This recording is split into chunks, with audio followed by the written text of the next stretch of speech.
Good evening, campers, and welcome aboard the Starship Nightwish.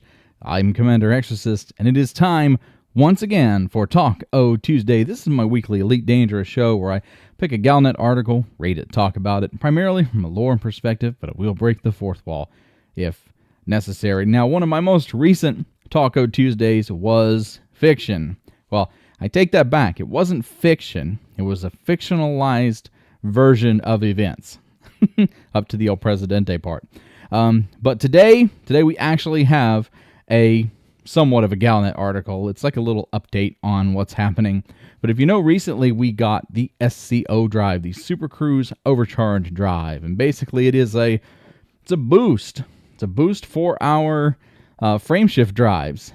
And the article we're going to talk about today, I skimmed over it just a little bit, kind of pasting it into my presentation software and then looked at it, but I really didn't read it in depth, but I think I got the gist of what it's talking about, which is kind of a unexpected. I mean, I say unexpected. It is a highly expected turn for Achilles Aerospace and the SCO drive itself going forward. So we're going to talk a little bit about that and go through this article and see what Achilles is up to. So we've got ship manufacturers must rise to the challenge. Now, the full title of this article was They Must Rise to the Challenge with a New Frameshift Drive or something along those lines. So let's take a look and see what rise to the challenge means, because I think I have an idea, and oh boy, this is probably going to turn into a arms race, a competition between Sirius and Achilles and other organizations. I think this it could be good for us. Now, I'm not going to say it's bad. It could be good for us. It probably won't be in many respects, but I think in some ways, we're going to get some new technology out of it, and we'll take what we can get. So let's take a look at today's article. Users of the Super Cruise Overcharge function of Achilles' new frameshift drive have reported that the modules puts ships under immense mechanical and thermal stress, often causing severe hull damage. No kidding. No kidding. That actually is probably one of the features. It's a feature, not a bug, of the Super Cruise frameshift drive, the SCO. That's probably one of the features that's pretty highly touted, is its ability to melt people's faces, to completely destroy a ship in a matter of seconds if you're not careful with it, or at least burn through your fuel. My God, it just drinks fuel. It's just, the fuel is just fed into the drive without any kind of fuel control. There's no way that engine, that module, has any kind of valve setup. There's nothing between the fuel tank and the fire core or whatever is at the center of that module making it run. It's just direct fuel. There's no fuel management whatsoever with this thing. So ship manufacturers throughout the galaxy are now diverting research toward overcoming this issue. And there it is. That's what I thought was going to happen, and we have it. So basically what you have is Achilles Aerospace. They said, hey, you know what? We got these parts from a Thargoid Titan. We're going to use these to make a new frameshift drive. We're not exactly sure how it works, what it does, and when it works, technically, but it has like some severe side effects. I don't think they know enough about the thing. It's one of those things where, hey, like the Wright brothers, when they flew, they knew a little bit about aerodynamics, but probably not as much as we know today. They knew they flew, and it was probably a moment where we're like, holy crap, we flew. But, in this case, I think it's the same thing. It's like, oh, we went really fast in frameshift. We super cruised it, and we overcharged the thing, but we're not really sure how. And we're not really sure what the side effects of it are. And so what they've done is what any good aerospace company does, is they put people in it, they let their ships blow up, and they let the public be kind of guinea pigs and test it out. And now they're saying, hey, you know what? We're not sure why it does this, but it would be really swell of you guys if you would all get out there and kind of research to figure out what's going on. I have a theory I don't have any evidence at the moment. And I mean, the way that Frontier's been working with the Galnet articles, my theory could be proven or disproven by the time this goes live. But I have a theory. We'll talk about it in a little bit, what I'm thinking. We've got Stent Jackson. Good God. Stent Jackson. He is the Stig. A ship engineering and design consultant, he would be. Spoke to Vox Galactica about this new surge of research. Now, don't get me wrong. Every manufacturer I've spoken to considers Super Cruise Overcharge to be a great thing. It is a great thing. No arguments about that. But it's also ripping our holes apart with the good with the bad, as always. Yep, it really is. It's tearing ships apart. It's a good thing. Some people have managed to work with it a little bit and get it working effectively. But yeah, it's tearing hulls apart and melting faces and ripping up hearts and doing all that stuff, and that stuff needs to be addressed. Excuse me. Funny thing is, every manufacturer is realizing all at once that there are some crucial things about ship construction they've all taken for granted. That's interesting. When you get down to brass tacks, we assume certain thresholds, right? Before, we didn't need to worry about exceeding certain temperatures or hitting high levels of hull stress regularly. Now that's all out the window. Ooh, that is a powerful paragraph. My God, that statement. Because what they have just said is our drive has made everything else obsolete. Your ship is obsolete because technology is finally moving along. This is the breakthrough. This is a big breakthrough. It's one of those things where, we see it happen and it's like, oh, it's kind of cool, but it's not registering for us that how cool this actually is. This is a big deal because really this is true. All the manufacturers are having to look at their ships and go, wow, our stuff kind of sucks now.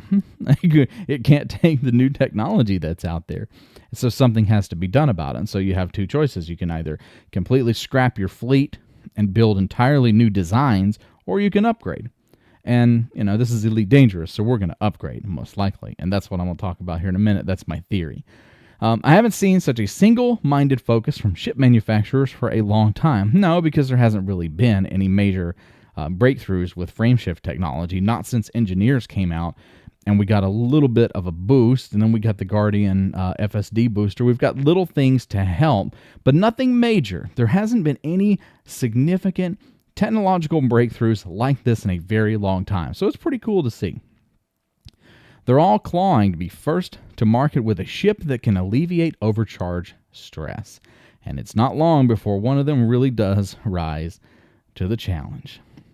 My hat's off to them. Achilles have changed the game in the industry for good. So what this is so on the surface, this is a pseudo press release for the lore-based arrival of the Python Mark II. I have a video that kind of previews the Python Mark II from an exploration standpoint if you're interested.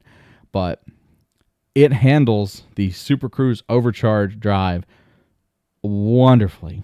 It chews through fuel, but the fuel tank is so much larger and so much more refined, and just the general way that the ship itself handles the modules and the heat and all these little things that come together to control the side effects of the SCO drive.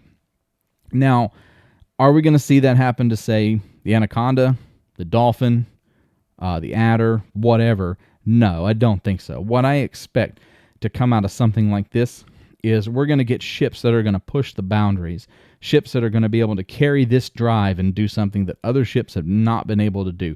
This is what's going to set those ships apart. When you fire up a Python and you look at it and you go, it's okay, it's nice, it's not anything, exceptional. When you set it side by side, say on any of the shipbuilding tools, and you look at it and you go, okay, yeah, it's got this module set and this module slot. It's this technology that's going to set it apart from everything else. And I think that this is just the start, because we're going to start seeing other ships. This is the catalyst that enables the other ship manufacturers to introduce the other versions of the ships, the other variants that are coming. And so what you have here is the Python would basically be the first model. And so hopefully, according to the way things are supposed to work, the next model will be better than this one.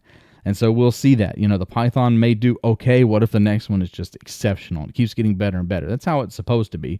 And then you're going to have, you'll probably have one of those ships out there that just eats up fuel and doesn't do very well, but you can tell that they're trying, because not all of these are going to be successful in terms of being able to manage a lot of the heat, the heat spread and the fuel consumption.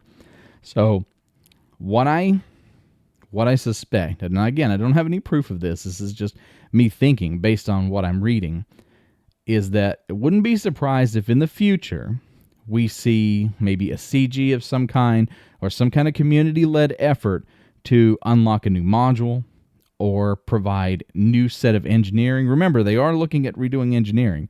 A possible ability to engineer our ships to better handle the SCO drive. Imagine paying, probably be an ungodly amount of ridiculous materials that you can only find in 12 places across the whole galaxy, but we're going to pay for it. We're going to engineer our Anaconda Mark 1 or our Python Mark 1 or whatever it is, our Crate, Chieftain, anything, our Asp Explorer.